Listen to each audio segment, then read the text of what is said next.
And we're on. All right, welcome everyone. Welcome to the last Flare Factor of 2024. Yeah, well, I'm sorry we're not coming during the Christmas holidays, nor on New Year right away. Our next one will actually be on the 14th of January. But anyway, welcome to the show. Today we'll be talking to the Dave Meister and Josh. And we'll be talking about Cyclo specifically. You know them from Raindex and Rainlang, but now we'll be talking about their new product that they launched just today, Cyclo. Lots of you have already jumped in, I've been told. So that'll be an interesting discussion.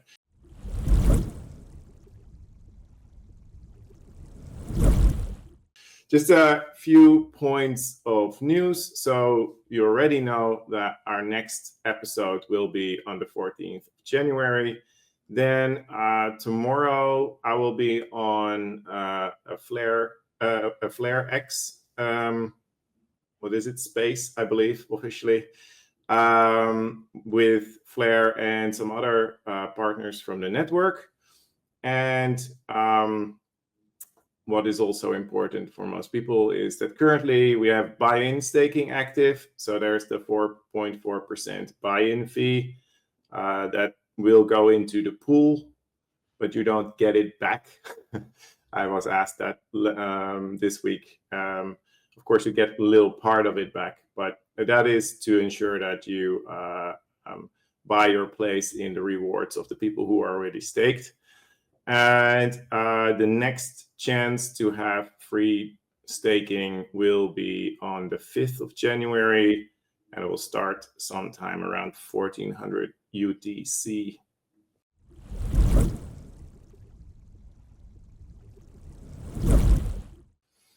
All right.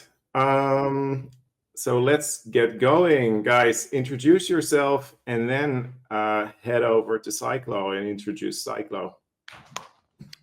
Hey everyone, I'm Josh, one of the co-founders of Rain and Raindex and now Cyclo. I'm Dave. I'm another co-founder of both. So yeah, we're here to talk about Cyclo today mostly, but it does tie in a bit with Rain, like in the more advanced bits a bit later. But Josh, do you want to take it over? Yeah, I should also point out that so I've worked on a lot of it, but Dave is basically the inventor and the smart contract dev. The contract, yeah. Yeah, so I've got a presentation for everyone. Can we add that to the stream? Thank you. Okay, this is Cyclo. So what is Cyclo? We asked the question, what if leverage could be traded like any other token? So usually leverage protocols have liquidations, parameters, governance. So there'll be a DAO that's pulling all the levers to make sure that the system works, and liquidations to make sure that lenders are always made whole. But we were like, what if we could just have leverage be tradable and have pure market forces driving leverage demand and supply? So yeah, you can see rethinking leverage for DeFi. So yeah, traditional approach relies on lending and borrowing, requires collateral ratios and interest rates. We all know this type of protocol uses liquidation auctions to manage risk, needs governance to adjust parameters, and it's pretty complex parameter management, which is why you have these DAOs doing it all. Whereas Cyclo is very simple, and instead it transforms leverage into a tradable token, which is called Cyclo, which is the CY is for Cyclo and the S flare is for Sceptre's liquid staking token. There's no debt, no interest rates, no borrowing. The price of Cyclo isn't stable, so it's not like a lending protocol that uses a stable coin like Maker. Instead, we let the price float, but the price will be bound between $0 to $1 through natural market forces, and we'll talk about that in a second. And if you use Cyclo, if obviously you keep earning staking rewards while you're leveraged because your collateral is S-Flare, which is thanks to the guys at Sceptre, earning all your rewards and flare drops. And With Cyclo, you're always guaranteed a 1-to-1 mint and burn ratio. So we'll talk about what that means as well. So the basic primitive is simply that you take some S Flare and you go to Cyclo and you mint some size flare and you mint a receipt or 1155 of receipt tokens. And the amount of size flare that you get is equal to the USD value of your S Flare at that time. So it uses the FTSO and the exchange rate on the S Flare staking contract to figure out what is the USD value of your S Flare that you're depositing. So if you deposit $10 worth of S Flare, you will get 10 size flare. But size flare isn't necessarily worth $10 because, as we said, it's not trying to be stable. It's not pegged to the dollar. If the price floats, but you're free to trade it. So you can make a decision whether you want to mint some and sell it based on the price at the time. But let's say you sell it. We could talk about different strategies, but let's say you do sell it. Then later on, you buy it back and you can do a 1-to-1 burn. So as we said, it's the mint and burn is 1-to-1. So you take the same amount of size flare and your receipt, and you can burn those to get your original S Flare. So if you deposited $10 worth of S Flare to get 10 size flare, then you need 10 size flare to get back 10 S Flare. And the receipt is your proof that that was the ratio that you originally minted at, but it's fully reversible. So the only thing that changes in all of that is the price of size flare. And the price of size flare we expect to be cyclical. And that's because it reflects the market demand for leverage. So you can see here on the chart, when there's high demand for leverage, people will lock their S Flare, mint size flare, and sell it, which will push the price down as the size flare supply increases. And that means there's less of an incentive to mint new size flare because the amount of actual dollars or value that you can get for the size flare you mint is lower. So you put in $10 worth of S Flare to mint 10 size flare. If that size flare is only worth 10 cents each, then it's less incentive than if that size flare is worth $10. You can get more leverage when the price of size flare is higher. So people mint less incentive, but what happens is when the price goes down, now the people that have already leveraged earlier are incentivized to buy it back so they can deleverage, because they can get back to buy their 10 because they've sold off their size flare. Now they need to get 10 back to get back their original $10 worth of S Flare. If they can buy size flare really cheap, then that 10 size flare they need is cheap. So they can get their S Flare back more cheaply. And as they do that, the supply decreases and it incentivizes leverage again.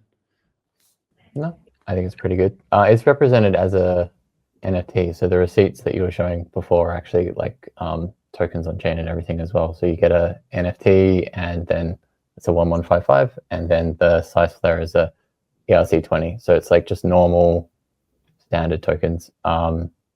So yeah, that's basically how it works. The NFT and the ERC20 get minted and burned in 1-to-1. So your NFT represents your unique position, and then that's how it all gets tracked. Yeah, there's a few different ways to look at it, which maybe we can get into at the end. So why did we do this on Flare?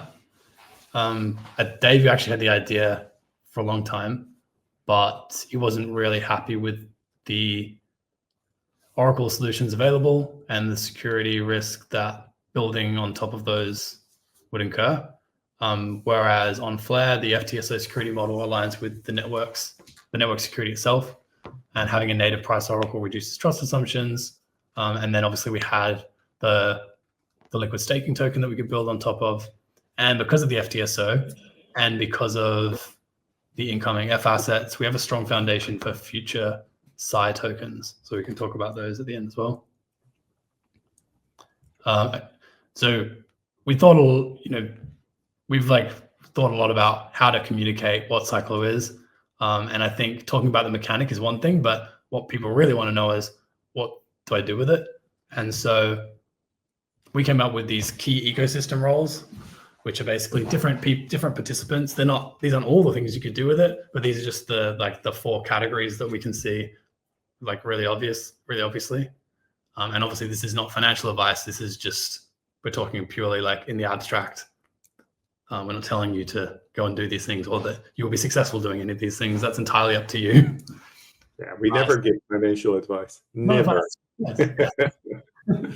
Yeah, I'm a dev, not a financier.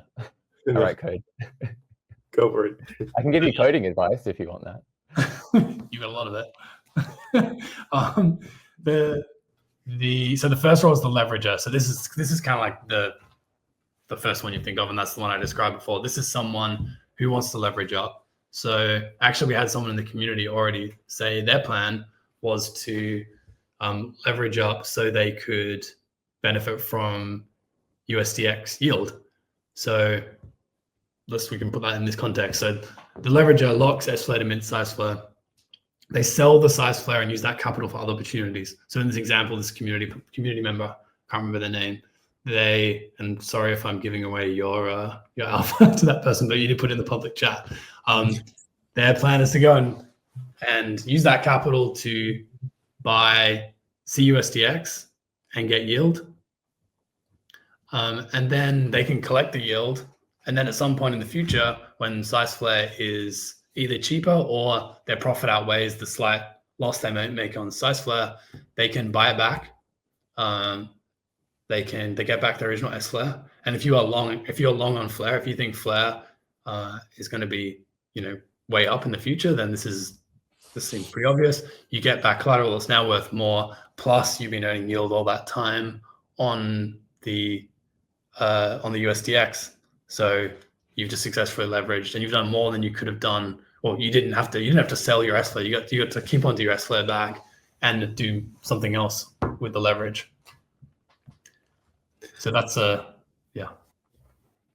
kind of sweet. Yeah, that's kind of sweet. Yeah, and there's loads of things you can do. I mean, that getting yield is one, but it's leverage. So people do all kinds of stuff. You might want to go put it all on a meme coin. if that's your inclination, you can do whatever you want. The looper. So the looper is specifically long on flare, and because S-flare is the collateral, there's a special thing you can do. You can actually lock your S-flare to mint size-flare, sell that size-flare for more S-flare. So you basically leverage up to get more collateral, and then you deposit that to get more size-flare, which you sell that to more S-flare, and you just do that in a loop. And so what you will end up with is not that much size-flare because you keep putting it back in the system, but you'll have all these receipts. And the receipts are basically say that you can buy size-flare at any time to unlock the S-flare that you've been looping around and depositing at those ratios. So if S-flare is up 10x in the future, you basically effectively gotten kind of like, you can correct me if I'm wrong, Dave. To me, it kind of sounds like you've set yourself up with a bunch of options to buy S-flare cheaply, because size-flare has a maximum price of $1. So it's not like size-flare has a cap, S-flare doesn't. So you could, even if size-flare went all the way to $1, you've still got an option to buy back that could still be really profitable. So that's another strategy. Kind of like that. The only reason I don't like saying like, oh, it's a stable or it's an option or it's a this or it's a that is that like it has elements of many different things, and I feel like is analogizing a word? Like over pegging it to a specific concept could have, like, it could just be confusing for one thing, and another is like it could have like, if a regulator comes in and says like, oh, you're doing like options or something, it's like, no, we're not. But like the basic idea of like you're locking in you're like snapshotting something that you can take advantage of in the future. Yeah, like that's like a totally applicable concept, I'd say. Yeah. Cool. So that's the looper. The speculator. So the speculator doesn't mint size-flare. They actually don't. They don't deposit S-flare. They're just literally trading the waves of size-flare. So when demand for leverage is higher, we said the price of size-flare goes down because the supply increases. So you can buy size-flare cheap, and then when people are unwinding, So they're trying to deleverage and they're trying to buy Cyclo back off the market. You sell it to them. You sell it again. So you're literally just speculating on the price. This is a totally valid strategy. And if you're doing this, you are taking the other side of people who want to leverage. So in the traditional lending protocol, you've got the lenders and the borrowers. This isn't, obviously, there's no lending going on here, but there's two sides. And so when you're the speculator, you're the other side.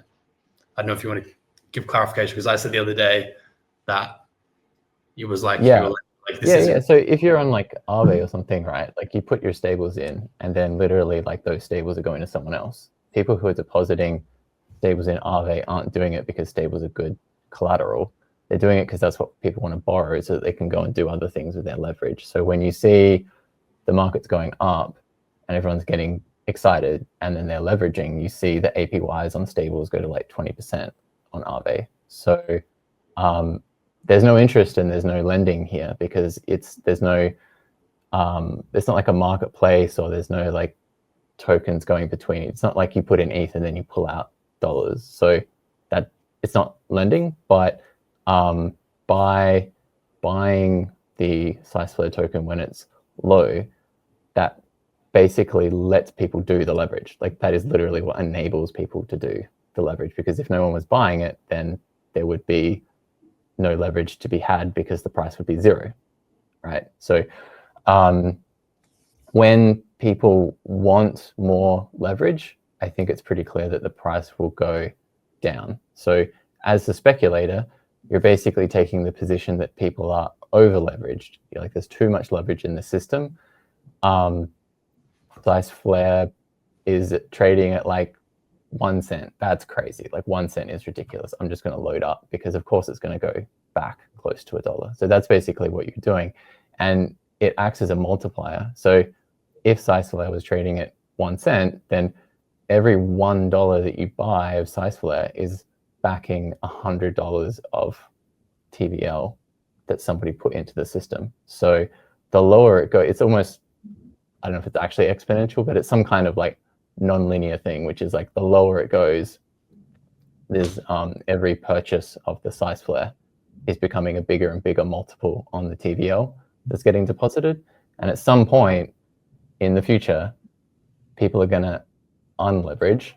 They're going to want their S flare back. So at some point, they are actually going to have to buy back. So speculating on this is like entirely reasonable. It's not just like a meme where it's like, okay, I hope it's going to pump. It's like literally you are buying the keys to somebody else's collateral that they deposited in the system. And at some point they have to buy it back from you.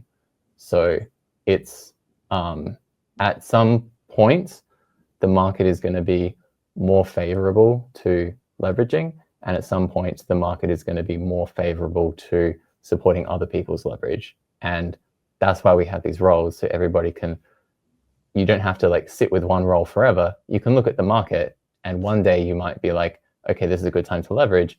And then a week later, or a month later, or a year later, you might say, actually, I'm going to take the other side of this because I think now we're too far in the other direction. So yeah, like it's good to understand how it all fits together. So when you're minting and selling and buying back and everything, you actually understand how it fits together. Yeah, exactly.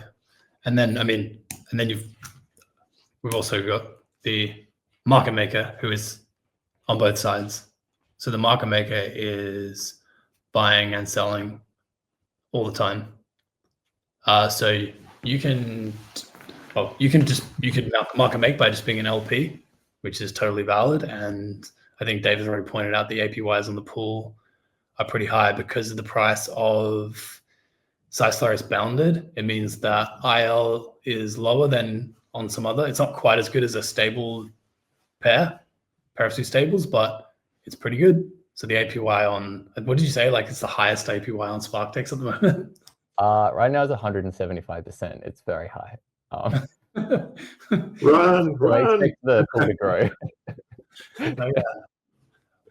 So you can LP, but you can also use Raindex.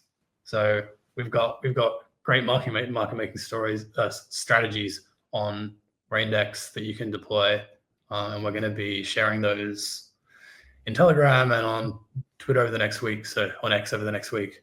So watch out for those. Are they, just do they on that exist one. already, or?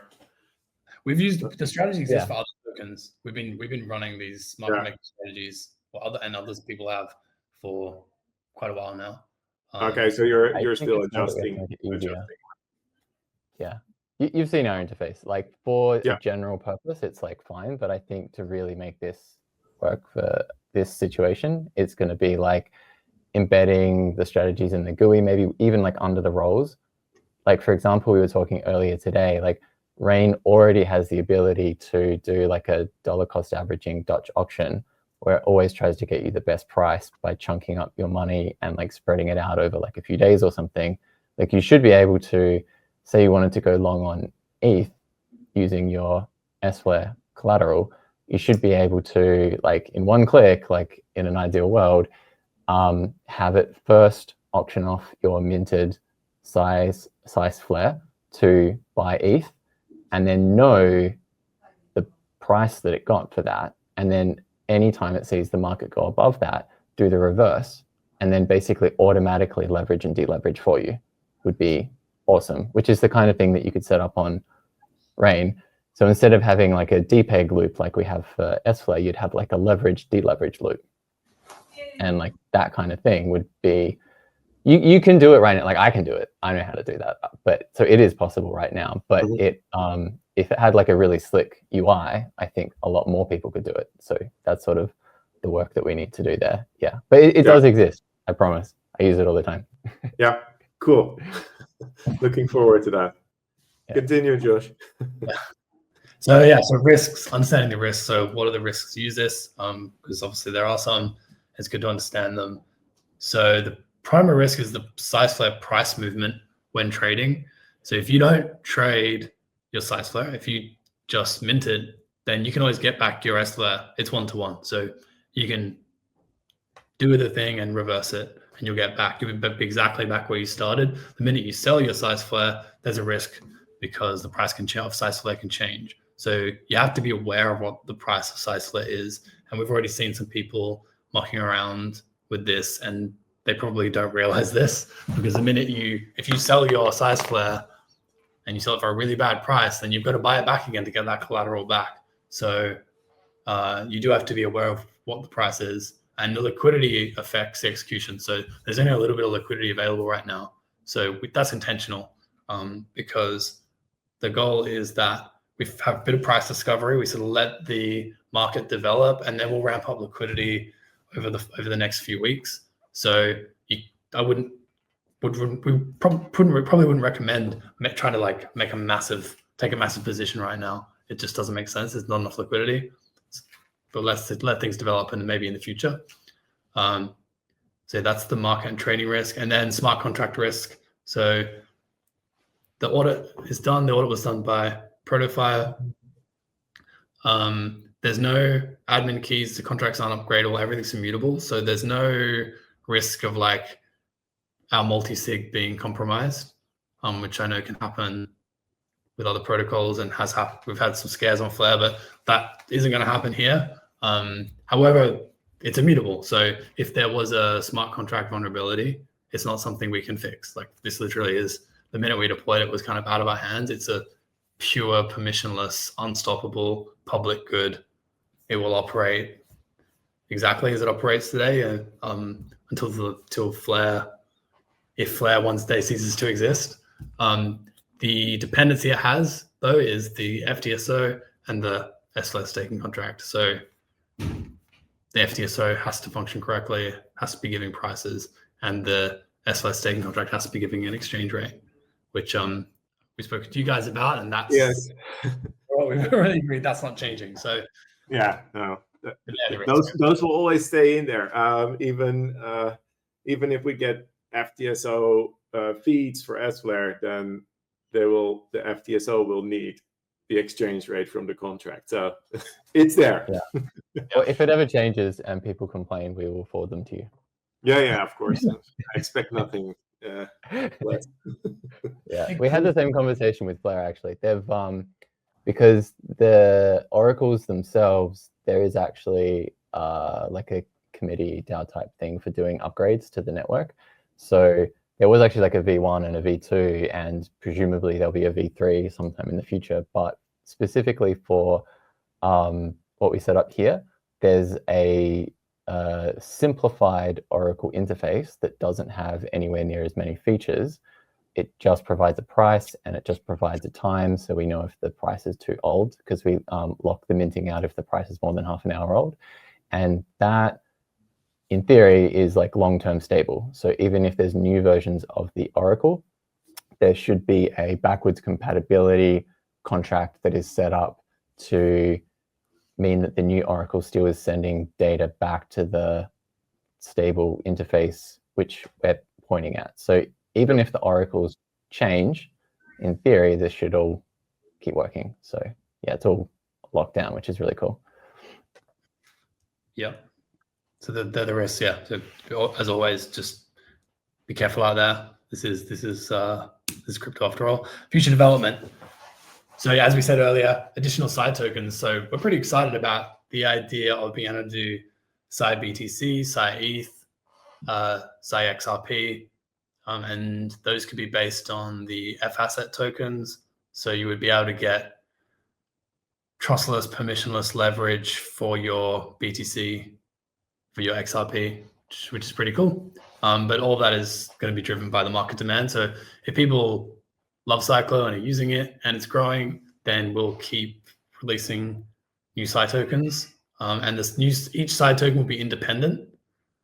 So they'll have their own market, their own liquidity, but that will create some pretty interesting stuff that you can do between side tokens, because you'll now have a set of tokens that have these bounded cyclical price movements. So you'll be able to do some interesting market making strategies between those, and we'll be using Raindex to explore that. Yeah, so like one side token could have a higher price than another one, depending on what happened in the pool with that one, and you could exchange one for another. Exactly. That's kind of really interesting. Yeah. Well, they're just kind of like this, right? It's like it's that's the best thing you want to market make, is something which has that is cyclical. Something that just goes all one direction is not very helpful to market make. You want to be market making things that have some correlation, and these would presumably be correlated at least with their balance. Yeah, it is actually a pain to market make things that just keep going, because it's like, why would you ever sell something if it's just up only? But then you have to, because you have to market make. At some point, you usually have to. But yeah, all right. Let's see. Yeah, so now people can use it. So should we do a quick demo and just show you the basics? Yes, please. Yeah. Always. Okay. I'm gonna stop this one and do another one. Yeah, here we go. Cool. So here's the Cyclo website. You can get started and you get presented with a lock screen. So we're trying to represent what's actually happening. So you literally, let me connect my wallet. Yeah. So you can see I've got 1600 S-Flare, and I can see the S-Flare USD price, which is coming from the FTSO and the S-Flare contract, like I said before. And I can go and lock some S-Flare. So if I lock 10 S-Flare, you can see here it's using this multiplier, which is the FTSO exchange rate price, to get the USD value of my 10 S-Flare, and then minting me that much size flare. So because I did 10, well, actually, if I do 1, then they're the same numbers. Yeah. It's just multiplying those two things together, and it's going to give me this much size flare. And I will also show me the current market value of that size flare if I was to go swap it on SparkDex. So you can get a sense of how much leverage you can get for your S-Flare, which is quite cool. And down here, we've got kind of the high level stats. So you can see the current size flare price is 76 cents. So you can get 76 cents of leverage for each $1 worth of size flare that you mint here, which is pretty good. And that's what you're kind of watching. So we've got the chart here. So you can see some pretty crazy stuff's already happened. But when you're thinking about whether leverage or not, that's kind of what you're doing. I don't know what's going on with this chart. Someone did some interesting trades just before the call. So charts Oh, are so hard to read right now. messed up the scales.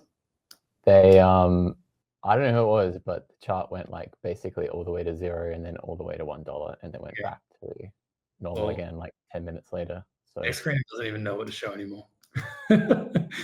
yeah, Next screener is just lost. Okay, that's fine. Well, check out the chart. normally, yeah. Make a decision. I'm just going to do it so I can lock 100 S flare. So lock. It's going to give you this disclaimer and tell you about all the risks that we just told you about. You approve size flare to spend your S flare. And then you can lock your size flare. You can't see my wallet, but basically Ravi is telling me that I'm going to get 3.6 size flare. So I lock. Great. Right. So let's look at the transaction. So you can see here what happened. So I locked 100 S flare. So $3.64, and then I got 3.65. So I'm assuming that's a rounding. They're rounding that. So, but basically I got the dollar value, or the price of S flare has changed probably since I did it. But at the time, these two numbers would have been the same because I got this. I got the dollar value of my size flare. So the dollar value of my S flare in size flare. So then I could go to, so I got 3.65. Then I could go to SparkDex and I could take my 3.6 size flare and sell it for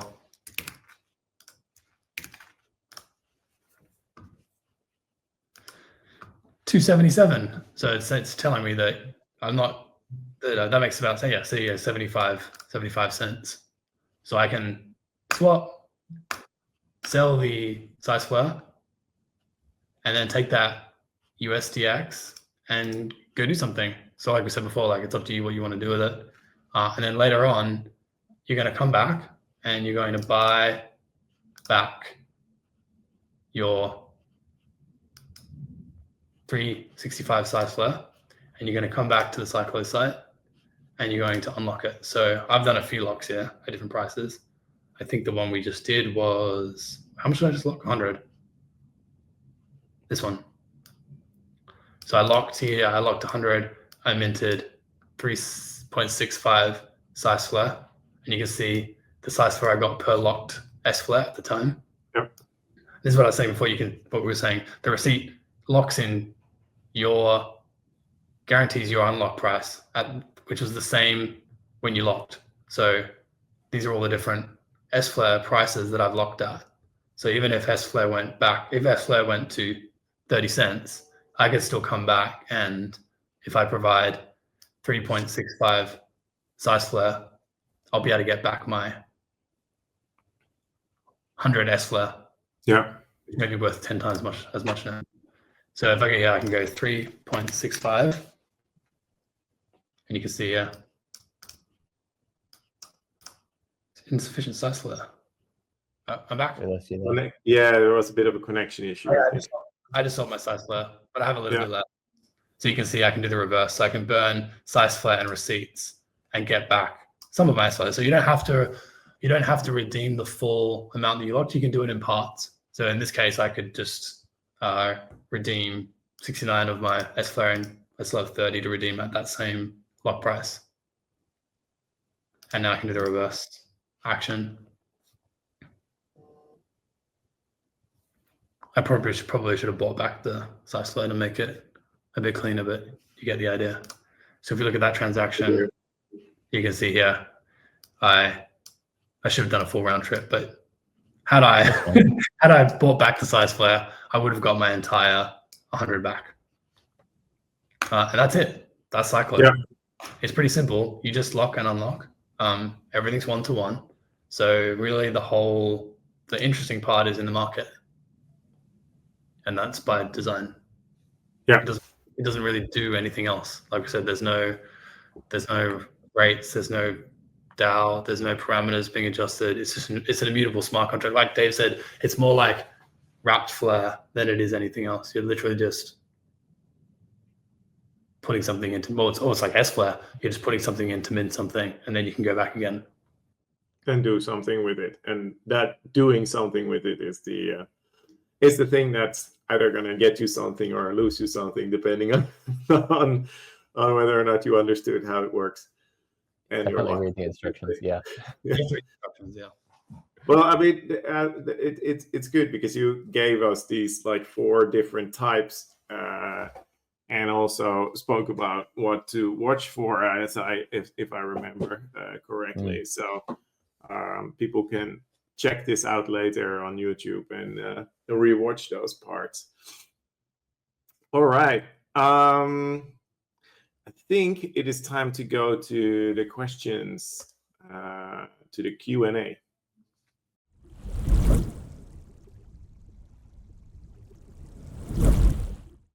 Yeah, there's a lot of these questions here I think we were covered in the presentation. Some of the more general ones though, like the biggest risk for users on Cyclo. I think that would depend on like the different role. For example, let's say there was a hypothetical bug in the Oracle, and then for some reason the Oracle, like from Flare, was just giving like a crazy number. Like you could just mint 1 million size Flare for putting in $1, something crazy like that.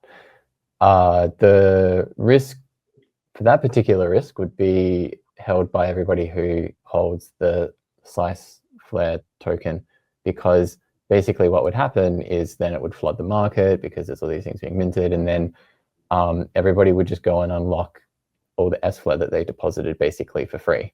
So everybody who leveraged up would walk away being like, great, I just got all of my S-Flare back for nothing. And then everybody who had the size Flare token would be like, there was like an Oracle bug and everything done. So the risks, like we can say high level, like, well, there's an Oracle risk, there's a smart contract risk, there could be a bug, there could be an economic exploit that we haven't considered, there could be like we can sort of list those things, which honestly are pretty standard for all of DeFi. Like all the protocols have the same issues. So understanding the risk is good, but then understanding like when you're playing one of these roles, like how those risks impact you differently is probably a bit of a better thing to be thinking about. It's like, okay, if I'm really worried about risks, you know, what is the risk as a leverager versus the risk as a looper versus because as a looper, the risk is that the market moves against you, and because you're looping, it's multiplied. So every time you loop, you're getting more potential upside, but you're also getting more potential downside, which doesn't actually impact any of the other roles. That is particular to looping. So I would say the biggest risk is really depends on what you're trying to do. Like what you're doing changes the risks that you face. Yeah. Yeah. All right. What actions or steps is Cyclo taking to prevent exploitation from bad actors? Well, Josh mentioned we just got an audit. We don't have any admin keys to the contracts. We organized the immutable calls from the S-Flare, as we discussed. We also organized the immutable interface to the oracles. So the contract is pretty locked down. If it is exploitable at this moment, I think the best we could possibly do is try to let everybody know, because we can't actually change it. But at the website level, we don't at the moment, but we will and should do things like putting up a IPFS hash to make like an immutable version of the front end that people can check by like the IPFS hash. That's a pretty common thing people do. So there could be like a DNS issue, or could be like a supply chain issue. Like there was one recently where somebody hacked a JavaScript library that 1inch was using briefly. So just like really pinning things, snapshotting things, locking them down is probably the next steps for us in terms of really making things just rock solid. Generally, the contract addresses, obviously, when you use Cyclo, you should check that you are actually interacting with the right contract. That's always a good practice. Mm-hmm. You have that information on the site, right? You have it in the docs, I guess, the information for. Yeah, there's a section in the docs which has contract addresses. Yeah. Yeah. And also I applied to CoinGecko because they said like we need more volume, like we just launched, so that's fine. I'll try again in a few weeks. Like the more we can get listed on CoinGecko, get in the Rabby list, like get in these like community lists, then if something's wrong, there'll be like more useful warnings, because right now the warnings sort of work against us. Like if you load up Rabby, it says like, what is this contract? We've never heard of this contract. And so it says like a warning. So we need to, which is good, Rabby should do that. So we need to go to all these like community, it's a little bit chicken or egg, because we got rejected from CoinGecko because nobody's using it yet. But if everybody has to use it before they can get the proper warnings, then, but like whatever, we'll figure Tell that me out. about it. Yeah, that's just how it goes. Yeah, that's. I'm sure it will be like easier in like 2-3 weeks. I think DeFi Llama doesn't ask stuff like that. If you can do it there, listed somehow the protocol, there you have to do it yourself basically, and make we a did split add from- Raindex to DeFi Llama, and that was pretty smooth. So I think we could probably do the same thing with Cyclo relatively easily. It would just be under. Well, I guess we have to figure out what kind of protocol we are. Like, Yeah. All right. Yeah. Next question. All right. White paper, just check out the docs. The docs basically are the white paper. We decided against doing an official white paper because partly because who reads them. But the docs is basically the white paper. Yeah. All right. It's not a loan. But it's neither of those things. It's the size flare value, right? Like it mints you an amount of size flare that represents the value of the S flare that you put into the system. So it gives you a valuation. I guess it's kind of like, maybe I'm just going to make it even more confusing, but it's like if you go to a pawn shop and you like drop something off and then they give you a valuation. That doesn't mean you're actually going to get that much. That's like just the value of the collateral you put in. And then you have to take the size flare that got minted and then actually go to the secondary market, and that's the actual value that you get out of the minting, not a loan. And then that's also your obligation that you have to return back into the system in the future, 1-to-1, if you want to take that S flare back out again. I think this person actually added more color to this question in the Discord. They said, here. In other words, once we receive the loan at the time of minting, example, 100 S flare, where S flare is 3 cents, gets you three size flare. That's correct, or three size flare, not necessarily $3, right? Because size flare might not be worth $3, but yes, you got the dollar value of your S flare in size flare. So if the S flare was worth $3, you got 3 size flare. But like we talked about the market, then 2 months later, size flare goes to $3. Do you owe $300 or $3 in size flare? Neither of those things. You owe 3 size flare. Again, size flare price, the size flare price changes, and that's what we were talking about earlier. So if S flare went to $3, then you can spend a maximum of $3 because size flare's price is capped at $1. You spend a maximum of $3 to get your $300 worth of size flare back. Yeah, there's no global rate. Like everything is individual. So if I went like Josh just pulled up like a whole list of mints that he did, and all of those individual mints all have their own rates. There's no like global one thing. Yeah. And I think that the thing to really wrap your head around here is there's these dollar signs in this question, and size flare's price changes.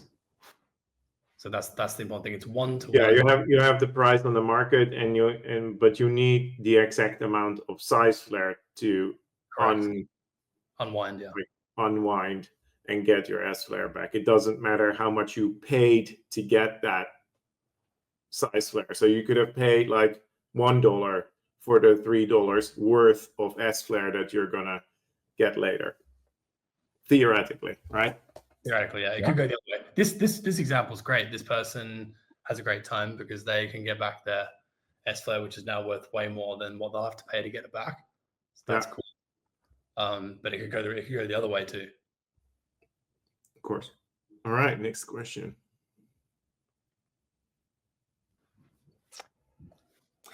$100%, obviously. Come on.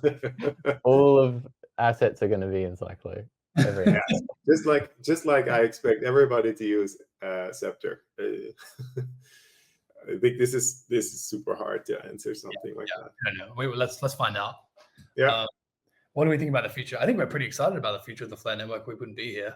It's still early, which is awesome. It's also definitely trending. Like just even the usability and the integrations now. Like forget about things like price that people talk about. Just like bridging, integrations, protocols, like tooling, like everything on the network from like 6 months or a year ago is now so much better. So like the trend is in the right direction for sure. Yep. Yeah, I mean, it's not like thought about. Yeah. Oh, we could do. We know the Flare community seem to love Songbird, so yeah. There's nothing stopping us from setting it up for any of these. It really depends on the demand. First, put lots of money into size Flare, and then once there's TVL and there's volume, then obviously we'll want to do it again. Is there an SGB? There isn't, because there are no rewards for staking on Songbird at the moment, so it doesn't really work as a canary network for us at the moment. So this is a trick question. Yeah, it requires several steps before you would get there. But as I've also said, I'm not necessarily against it. Just the things just need to be in place that we need. That's it. All right. That's it for the questions. All right, guys. Thanks a lot and good luck. And I hope the size Flare shoots up, and that there will be lots of people using it in the various roles that we've discussed, and maybe even a fifth role we're not aware of. Yeah. And we should just say, if anyone has questions or needs help, we do have the Telegram. If you just search Cyclo Finance on Telegram, you'll find the group, and we're in there all the time and hanging out, and there's a bunch of people already discussing strategies and how it works and everything else. So we're having fun. So yeah, if you're curious or you want to learn more, just jump in. All right, some thanks from one of our users. Yes, it is interesting. Nice. See these reactions. It's always cool. All right. Thanks for joining us, and please, people, do join that Telegram channel. And if you're not ready yet, then read along so you can, do your own research. And we will be back on the 14th of January, and I hope you'll check in then with us again. Thanks again, and have happy holidays if you have those, and otherwise just enjoy the brief pause from our show. Cheers. All right. Thanks, everyone. Bye.